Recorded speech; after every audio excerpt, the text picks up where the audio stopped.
Going for the spooling.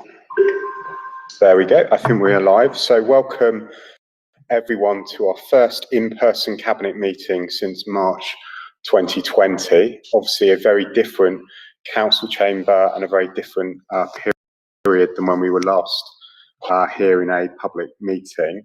I've got some formal announcements to make, but I will do that after I've just made some opening remarks. I had the very sad privilege of dropping by Anne Taylor Children's Centre last week as the whole community there, and I'm not joking, tens of staff were out on Westgate Street to pay tribute to Lilia Lawrence, who was a nursery education officer who very sadly contracted COVID at the early part of this year and passed away in March. And I think it was a timely reminder that COVID is still with us, and it can have an enormous impact on families and communities in our borough, and a huge amount of love and outpouring of love and grief from that children's centre community. And it was an awful experience on one level, but also a very beautiful one of how much she was loved and her contribution there. I know that we have been paying tribute to residents and staff during the course of this crisis, but as I said, it's a timely reminder last week that those losses still do continue, and I think we'll continue to work together as a council to remember staff over the course of the year in a more permanent memorial. I know there are three benches in London Fields representing lost staff in housing services, and also one for all of Hackney's key workers and public servants. But I know that they're going to be doing more at the Children's Centre to remember Lilia over the course of the year. In a similar spirit, I was honoured to attend with the Mayor of London and Mayor Fiaz of Newham today the opening of London's Blossom Garden, which is London's official coronavirus memorial this afternoon. It's a memorial to over 19,000 Londoners that have lost their lives to coronavirus. And it is 33 blossom trees in the Olympic Park to represent the 32 London boroughs and the City of London. And they will stand as a permanent place for reflection for everyone that we've lost during the pandemic. And it is also, as the Mayor said today, a very touching way of thanking all of our extraordinary key workers that have kept London and Hackney going. And I'd recommend visiting. Sadly, we won't see the trees in blossom until next year, but it is a very warm and poignant spot within the park to reflect. And I know that it means a huge amount to the families and communities that helped co-design that space. There was also an important side to that launch today, and as co-chair of Thrive London, we've been working with the whole health system in London and the Mayor of London to create additional bereavement resources for Londoners. So as well as that permanent memorial, there are now online resources and further efforts going into recognising the loving memory of Londoners campaign, raising awareness of grief and loss that we know that many Londoners continue to experience. So there's a campaign toolkit available online for that, but it also does connect into services and online resources. I think there's also something about planting a tree and the hope for the future. And I know it's something that has meant a huge amount in Hackney. There's been various tree plantings. I did one with Councillor Woodley with our Japanese blossom trees donated by the Embassy of Japan. But we've also had our own ambitious tree planting programme. And I think last week we reached the milestone of 2,000 street trees planted in the last year. And we know that parks and green spaces, our trees, our playgrounds, mean a huge amount to people, given the overcrowding that we often face in our city, but also resilience and well-being that open space can deliver us. So please do go and visit the Memorial Garden or just admire the planting that you've seen across the borough. On a more hopeful note as well, we have just passed through for City and Hackney the 100,000th person to receive their first dose of vaccine. I think that's a brilliant milestone and an absolute testament to the local work of the NHS and also the Hackney VaxPack volunteers. And I was really pleased to join them again this Saturday at John Scott Health Centre. And it's a real team effort of the council, the community, our community champions, the local NHS to reach that 100,000th milestone. And I know that Councillor Kennedy's been working incredibly hard, and I think it'll be part of our publicity around that with Dr. Husbands to ensure that we have the community pop-ups we need, that as we move down the age cohorts, and I'm seeing an ever more wonderful sets of photos of people in their 30s getting vaccinated, that we don't forget there are still significant numbers of older residents and those that are clinically extremely vulnerable that we want to ensure are vaccinated. I'm pleased that this week, I think we're going to be doing some work in Gillette Square around pop-ups.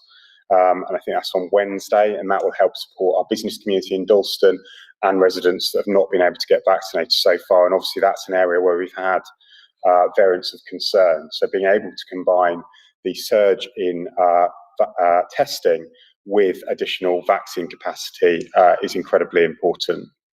And I'm really like to thank all of those from the council, our partners and the voluntary sector that have helped promote that additional testing in Dalston and Shoreditch. I think over 6,000 tests have been given out so far, maybe even more, and it's just really important to return them and continue that work and continue to get rapidly tested, whatever you're doing during the course of the week. I know many of us this evening are perhaps uncomfortable about being back meeting in person, and the topic of staying safe is incredibly important, and that's why a number of us have taken rapid testing today. It's incredibly important if you're in any social workplace gathering that you rapidly test regularly, but I don't think any of us want to be forced back into meeting in public in this way. The government hasn't yet done that for Parliament, and it's really clear that councils shouldn't have been left out, and that councillors up and down the country shouldn't have been left in the invidious position of wanting to do their jobs and their respect for their democratic mandate, but being forced back to meeting quite early in the roadmap and quite early in the vaccination programme. So I thank Deputy Mayor Bramble and council officers for their continued advocacy around the options around hybrid and remote meetings. I also thank everybody that has enabled us to meet as safely as we can today and in the previous in-person meetings. We'll continue to reflect on that work, and the governance team, especially Dawn and Andrew and Mario, who is supporting the digital element to allow us to meet tonight. But it is, as I say, an invidious position that ourselves and other councils across the country have been put in, and it also risks excluding those in the public that would like to be a part of these democratic meetings as well. What we have, though, ensured is that participation and broadcast will continue online, and we'll continue to invest in that technology going forward. And again, I thank the council teams for that. And as chair of the meeting this evening, while I recognise that cabinet colleagues and mayoral advisors that are joining us remotely are not present legally at the meeting, if they do indicate and want to make a contribution, I will obviously bring them in as you would expect. But again, that is not a position that any of us wanted to be in. As is common, put up your hand and work through the chair, whether you're remotely or in person. And thank you to all of those attending this evening and watching at home. Is there anything else you would want to add in terms of governance, Andrew? No. Thank you. Apologies for absence. I know Councillor Maxwell cannot join us this evening. Are there any other apologies? No. I've not been notified of any urgent items of business. Are there any additional declarations of interest that aren't already recorded? No. Okay. I've not received any intention to conduct business in private or any further representations. I also have not received any deputations, questions or petitions that have been made to either myself or the monitoring officer. So are we happy to consider the unrestricted minutes of the previous meeting of Cabinet held on the 26th of April 2021? Are they agreed? Agreed. Thank you, colleagues. Agreed. Item 7 is the capital update report, and as usual, thank you to the finance team and Ian Williams for preparing the report, but also all of the services that obviously contribute to a document like this. And I think these are tough times for our borough, but we're continuing to invest in our borough's infrastructure, and none more so than in the capital update this evening. We've got continued investment in our local schools. We have £2.5 million in boroughs, parks and green spaces, a theme that I referred to on opening, 2.1 million in leisure facilities, and also additional resources going in from external sources, but going into the West Reservoir Centre. And I think it represents also, if I just go back to those items, considerable continued investment in our SEND provision in Borough, which I know is incredibly important to all of us, including at Gainsborough Primary, which will deliver 10 additional places, and continued investment in that long-term project to create an expansion of the Garden School for post-16 and Key Stage 4, which will ultimately provide a learning facility for over 50 learners, and there's some additional resource to make that happen. In terms of our borough's parks, we've already seen a huge amount of investment over the course of the year, from playgrounds to public toilets and the planting that we've talked about, and also, crucially, in a previous capital update, investment in facilities for our staff. They have kept our parks beautiful and safe during the course of the year, and I know that investing them is incredibly important. I think Councillor Woodley and I also had the privilege of the refurbished public toilets in London Fields.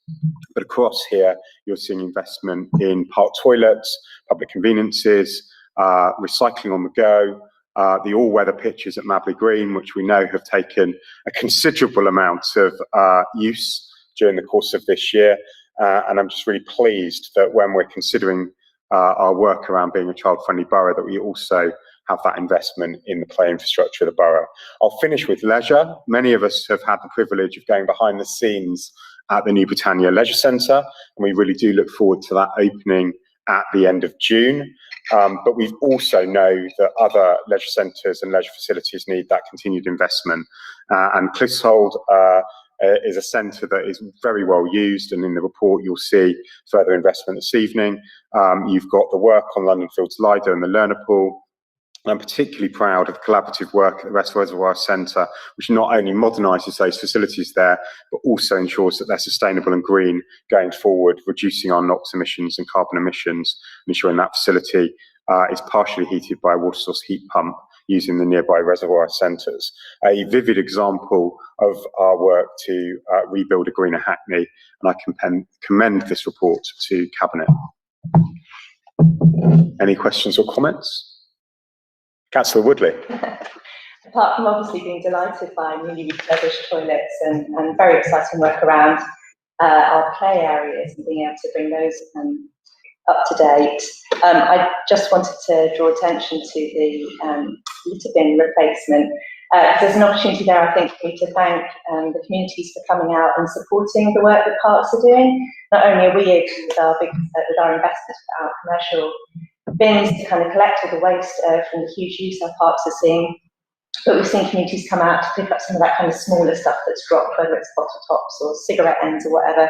And actually the community spirit of people coming out and thanking one another and greeting one another and thanking our parks for keeping these spaces clean and clear has been really gratifying. So thank you to everybody that's come out and helping us keep our parks clean. Thank you, Councillor Woodley. Are we happy to agree the report? Agreed. Thank you. Agreed. Nicely done. I agree, can I? You can't, but I appreciate the sentiments, Councillor Williams, and they were warmly felt in the room. Item 8 is the Dalston Plan Supplementary Planning Document, and Deputy Mayor Nicholson, I'll get you to introduce the report, but again, a huge collaborative effort over a number of years. I know we look forward to sort of launching this publicly once it's agreed here this evening, and just thank you for your leadership on this, but also the many thousands of Hackney residents and businesses that have taken part either through the Dalston conversation or elsewhere. But Councillor Nicholson, substantive. Yeah, thank you, Mayor Glanville. Thank you very much indeed. And yeah, you kind of sort of touched upon the length of time and the effort that has been placed into bringing forward this draft Dalston plan. If I could just sort of kind of take a moment and just reflect, One of the kind of elements in your manifesto for 2018 was very dry, very kind of, some may even say out there, Mayor Glanville, a little boring. Things about planning policy don't usually sort of, set people's hearts alight. But nevertheless, an important kind of part of your manifesto was to do with bringing forward a planning policy for our town centres and for those areas that are experiencing great change in our borough. And Dalston represents the largest area of change, the largest town centre in our borough that is going through exactly that experience. Your manifesto also did have something that reflected actually the real soul, the very heart, the essence of our communities, and that was about bringing people together to talk about this change, to actually shape the kind of rather dry strategic frameworks that are terms that are often get used to describe these sort of various pieces of policy, but putting people, local businesses, local organisations at the heart of that engagement and of that creation of new development policy. And that, even despite the last 14 months of kind of lockdowns, of restrictions and so on and so forth, has managed to continue. And I think all credit must be given to the local planning authority, but to other service areas across the council, Glanville, that have been very, very much key to this, about bringing people together and enabling the very kind of forums to exist where these conversations could take place. That includes area regeneration, it includes things like the market service itself, it includes our communications and consultation teams within the council. A real effort has been brought to bear on realising that element of the manifesto commitment. With that, what we have before us is a plan that is, I think we can really honestly say this evening, is owned by residents, it's owned by local people, by local businesses around Dalston and its town centre. And it sets out some very clear ambitions and aspirations. And it sets forward ambitions and aspirations that hopefully will shape and curate private sector-led development and change. It will shape and curate investment, whether it be coming from the public sector through the Good Growth Fund into Ridley Road Street Market, for example, as much as it might be the future of the Kingston Shopping Centre and its very, very large car park, which at the moment is owned by the private sector and the private sector developer. It also looks to that kind of Eastern Kirk Garden, that open space, that garden space in the heart of Dalston, which is well loved, well used, and that too features very, very strongly in this sort of draft plan that's coming forward for its final phase of consultation. I won't say any more. It's a long read, but a worthwhile read, and I know that our member colleagues who represent the ward have very much had ownership over this process as well, this plan-making process, and we look forward to its final adoption in due course, but more importantly, this particular phase around its final consultation prior to adoption. So the report is as set out. Thank you, Patrick. Thank you, Deputy Mayor Nicholson. And I think, as you said, you touched on the iconic locations within Dalston, like the Eastern Curve and Ridley Road. And I think this is another very clear representation around the value that we place on those locations, both as administration, but also in planning policy, and that we were doing all we can to safeguard the things that Dalston residents and businesses tell us they value the most. And we've been unequivocal as an administration about that, but as you said, it flows through into the I'm not going to use the word dull, I'm using the word dull as you suggested, the more detailed planning work that we engage ourselves in. Are there any other questions or comments from members? No. Just recognising the recent loss of life in Dalston, and also the importance of safety in Dalston, and continuing to work. And I know that Councillor Fajana Thomas and I and our community safety teams and the police continue to work on that element around the town centre as well, which is not so easily addressed in planning policy, but I know it is there as well. But that work with our communities happens on the ground every single day, and we've renewed that commitment in some of the community meetings we held last week. With that, are we happy to agree the report? Agreed. Thank you. I want to say agreed again, just to underscore the absurd situation that we find ourselves placed in by this government. As I think you're a fairly avid science fiction fan. The disembodied Carol is perhaps Councillor Williams is perhaps one of the highlights of the meeting, but I also recognise your protest, Councillor Williams. Item 9 is the Parks and Green Spaces strategy. Again, a really important collaborative piece of work. And I think we often talk about our frontline officers in terms of our parks, but they're also supported and backed up by some incredible leadership as well. So, Councillor Woodley. Yes, thank you. I'd really like to thank Sam Parry for his dedicated work on this strategy. I think he's joined us on the call, so he might be able to help with questions if anyone has any. But thanks are also due to Emma Winch and Aaron Mile for their excellent work on engagement and service design, of course, we're in Holland, and our small but brilliant team.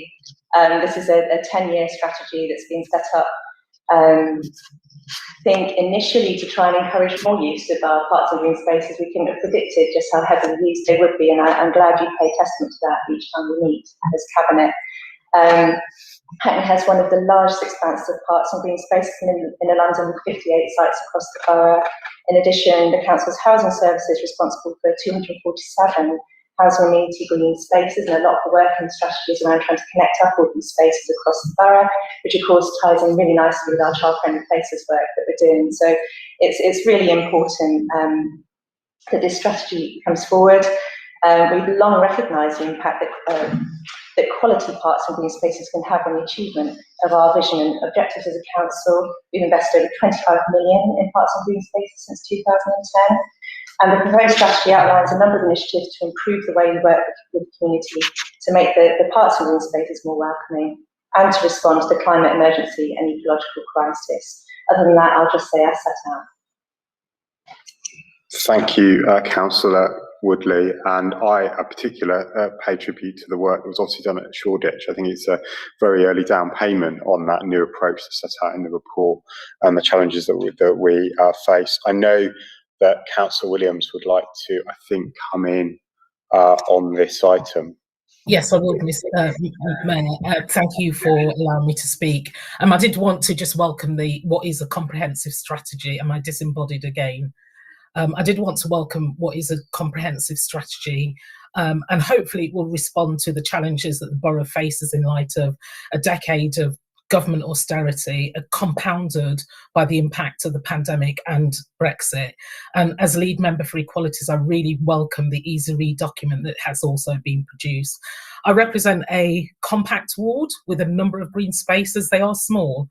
There is one in the northwest of the ward.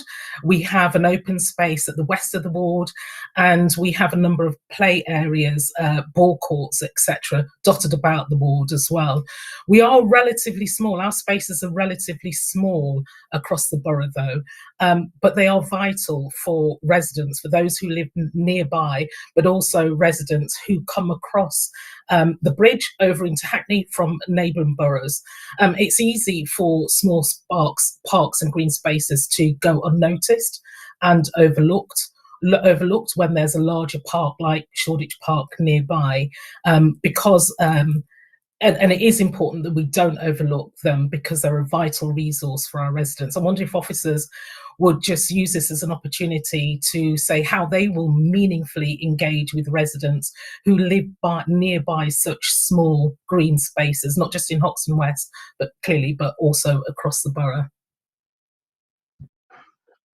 Thank you, Councillor Williams. To you, Councillor. That was an invitation for Sam. It was, but I don't want to put him on. Or you'd be more than happy for the Cabinet lead member to respond. Yeah, I think as it's not a technical question, it might be a good idea if Councillor Woodley responds, if that's okay.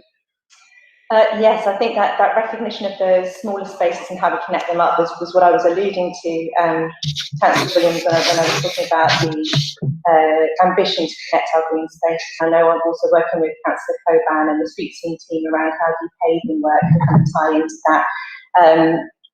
What's quite nice in the consultation process is that not only did 96% tell us that they liked or loved Hackney's parts of green spaces, but many of them wanted to see more trees and more biodiversity. And this is something that we're working with Wildlife Trust in terms of increasing our biodiversity across the borough. We're looking at our blue corridors, our green corridors. There's a whole lot of work, and as I said to you previously, I'm very keen to come out and have a walk about the ward that you refer to, but also wards across the borough to see what more we can do, working with officers to connect up our smaller spaces and give those as much love and attention as we do our larger ones. Thank you, Councillor Woodley.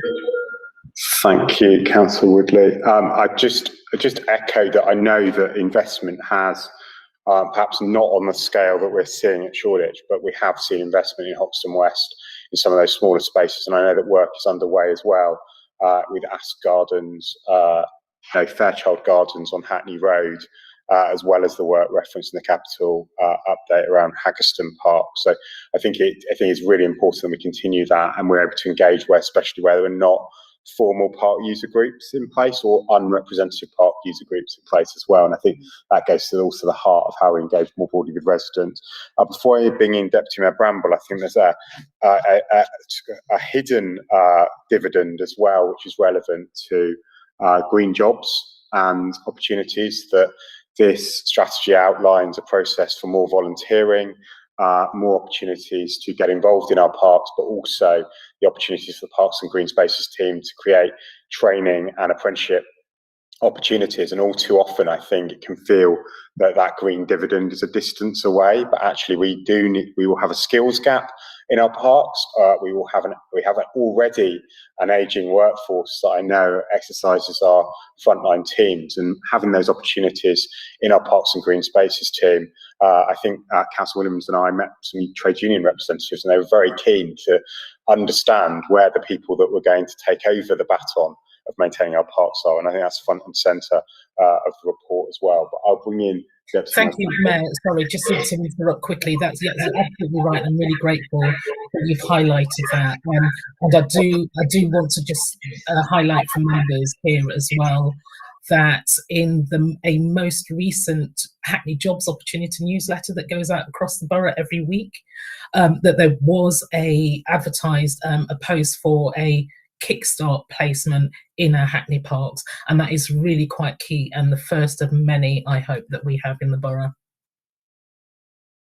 Thank you, Councillor. Brilliant. Thank you, Councillor Williams. Deputy Mayor Bramble. Just a general point, Mayor. I know there's Pacific Park mentioned there, but I just reflect on a email that I received about the paving work that we've done that I forwarded on to officers and members, in that, the residents really appreciate the work that's gone into green spaces, and throughout the lockdown and the pandemic, I think that open space has been refuge for exercise and health and well-being. I just want to commend the work of you and officers. I think, especially me, if I must admit, Mayor Glanville, appreciate the outdoors and green space in a way that actually maybe I felt a bit too busy and pressed for time to really take on board before. So just want to welcome and thank you and officers for all you're doing.